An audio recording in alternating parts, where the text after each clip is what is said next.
যখনই আপনাদের পিৎজা খেতে ইচ্ছে করবে তখনই কিন্তু ঘরে থাকা সাধারণ কিছু উপকরণ দিয়ে এই পিৎজা ঝটপট বানিয়ে নিতে পারবেন। আমি আজকে আপনাদের একদম অল্প সময়ে ও অল্প উপকরণ দিয়ে পিৎজা বানিয়ে দেখাবো।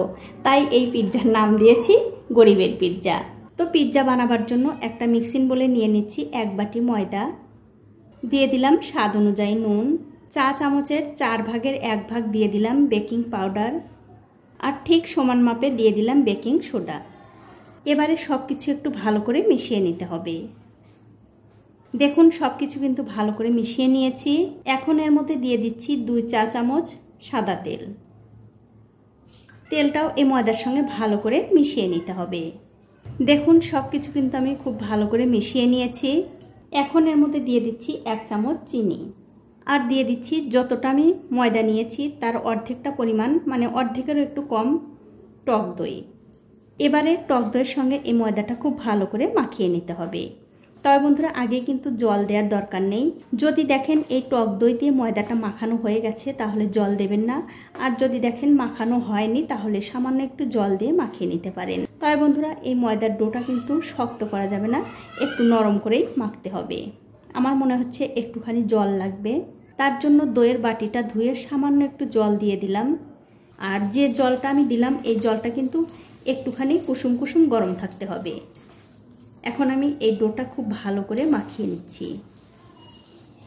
তো এই দেখুন প্রায় 5 থেকে 7 মিনিট ধরে এই ময়দাটা আমি খুব ভালো করে মাখিয়ে নিচ্ছি। এটা কিন্তু হয়ে গেছে। আর বন্ধুরা এই ডোটা কিন্তু ঠিক এরকম একটু নরম নরম করেই মাখতে হবে।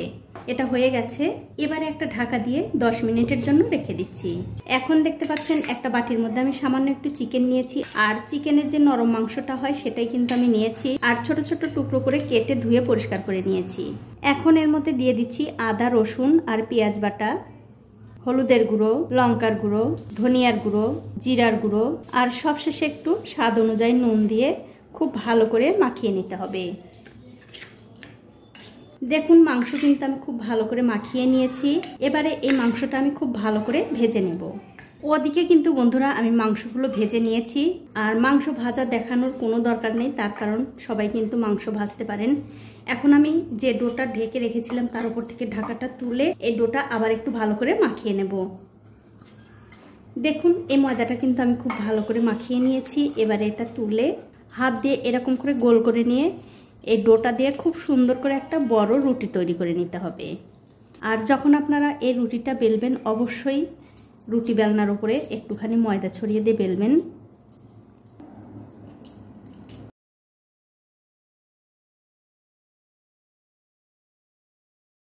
দেখুন খুব সুন্দর করে রুটিটা কিন্তু আমি বেলে নিয়েছি, আর রুটিটা কিন্তু বন্ধুরা আমি একটু মোটা করেই বেলেছি।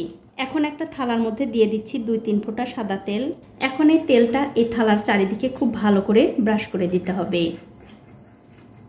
তেল কিন্তু খুব ভালো করে আমি থালার মধ্যে ছড়িয়ে দিলাম। এবারে যে রুটিটা বানিয়েছি সেটা ধরে থালার মধ্যে খুব ভালো করে বসিয়ে দিতে হবে। তারপর হাত দিয়ে একটু চেপে চেপে চারিদিকে এরকম করে একটু উঁচু করে দিতে হবে। এতে করে পিৎজাটা দেখতে ভালো লাগবে। দেখুন খুব ভালো করে কিন্তু চারদিকে আমি একটু উঁচু করে দিয়েছি। এবার একটা ছুরি দিয়ে এই রুটির চারিদিকে একটু ভালো করে ছিদ্র করে দিতে হবে, তাহলে এই রুটিটা খুব একটা বেশি ফুলে উঠতে পারবে না। এখন আমি এর উপরে দিয়ে দিচ্ছি টমেটো সস। আপনাদের ঘরে যদি পিৎজা সস থাকে সেই পিৎজা সস দেবেন, তাহলে কিন্তু খেতে বেশি ভালো লাগবে। তবে বন্ধুরা আমি কিন্তু আগেই বলেছি এই পিৎজাটা আমি একদম সহজভাবে আর অল্প সময়ে অল্প উপকরণ দিয়ে বানাবো, তার জন্য আমার হাতের কাছে এই টমেটো সস ছিল, তাই আমি টমেটো সস দিয়ে দিলাম। এখন এর মধ্যে দিয়ে দিচ্ছি চিজ। অবশ্যই কিন্তু বন্ধুরা চিজটা দেবেন। যদি আপনাদের ঘরে নাও থাকে কিনে এনে দেবেন, তাহলেই কিন্তু এই পিৎজাটা খেতে আরও বেশি ভালো লাগবে।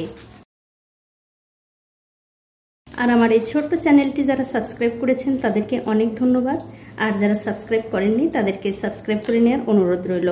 যে সকল বন্ধুরা আমার এই রেসিপিটা ফেসবুক থেকে দেখছেন তাদের কাছে আমার একটাই অনুরোধ থাকলো, অবশ্যই আমার এই পেজটিকে ফলো করে দেবেন, তাহলে আমি যখনই নতুন কোনো ভিডিও নিয়ে আসব সবার আগেই কিন্তু আপনিই দেখতে পাবেন।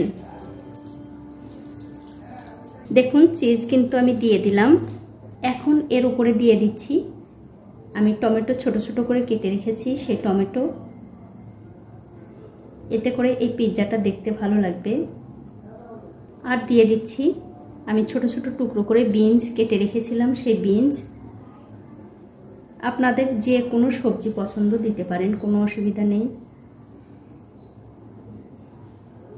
তার সাথে দিয়ে দিচ্ছি পেঁয়াজের পাপড়ি, দিয়ে দিচ্ছি এক টুকরো করে গাজর, আমি ছোট ছোট টুকরো করে কেটে নিয়েছি। সবশেষে এর উপরে দিয়ে দেব আগে থেকে ভেজে রাখা সেই চিকেন। আর এই চিকেন দিলে কিন্তু বন্ধুরা বাচ্চারা খুবই পছন্দ করে। আপনারা না চাইলে না দিতে পারেন, কিন্তু বাচ্চাদের জন্য অবশ্যই দিয়ে দেবেন।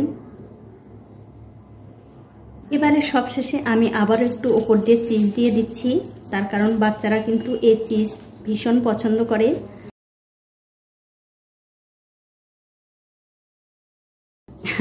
আর শুধু বাচ্চাদের কথা বলবো কেন, আমরা যারা বড় আছি তারাও কিন্তু পছন্দ করি।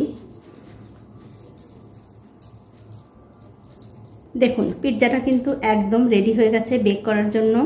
এখন দেখতে পাচ্ছেন একটা কড়াই গরম করতে দিয়েছি, কড়াইয়ের মধ্যে দিয়ে দিলাম একটুখানি লবণ। এবারে একটা ঢাকা দিয়ে গ্যাসের ফ্লেমটা বাড়িয়ে দিয়ে এই কড়াইটাকে ভালো করে গরম করে নেব। 5 মিনিট সময় ধরে এই কড়াইটা কিন্তু আমি খুব ভালো করে গরম করে নিয়েছি। এবারে ওপর থেকে ঢাকাটা তুলে নিলাম। তারপর এর মধ্যে দিয়ে দিচ্ছি একটা হাঁড়ি স্ট্যান্ড। এবারে এই পিৎজার থালাটা ধরে খুব সাবধানে বসিয়ে দিতে হবে। তারপর এর মধ্যে দিয়ে দিচ্ছি আমি একটু চিলি ফ্লেক্স আর সামান্য একটু গোলমরিচের গুঁড়ো। এবারে ঢাকাটা দিয়ে প্রথম 5 মিনিট আগে হাই হিটে গরম করে নিতে হবে। প্রথমে গ্যাসের ফ্লেমটা 5 মিনিট হাই হিটে রাখার পর এখন আমি গ্যাসের ফ্লেমটা লো টু মিডিয়ামে দিয়ে এই পিৎজাটা 20 মিনিট বেক করে নেব। ঠিক 20 মিনিট পর আমি ঢাকাটা তুলে নিচ্ছি। আর দেখুন কত সুন্দর পিৎজাটা ফুলে উঠেছে। এবার আমি গ্যাসের ফ্লেমটা বন্ধ করে দিয়ে এই পিৎজাটা নামিয়ে নেব। এখন আমি এই পিৎজাটা একটুখানি ঠান্ডা করে অন্য একটা প্লেটে তুলে নিচ্ছি। এখন আমি আপনাদের পিৎজাটা কেটেও দেখাচ্ছি কতটা সুন্দর হয়েছে।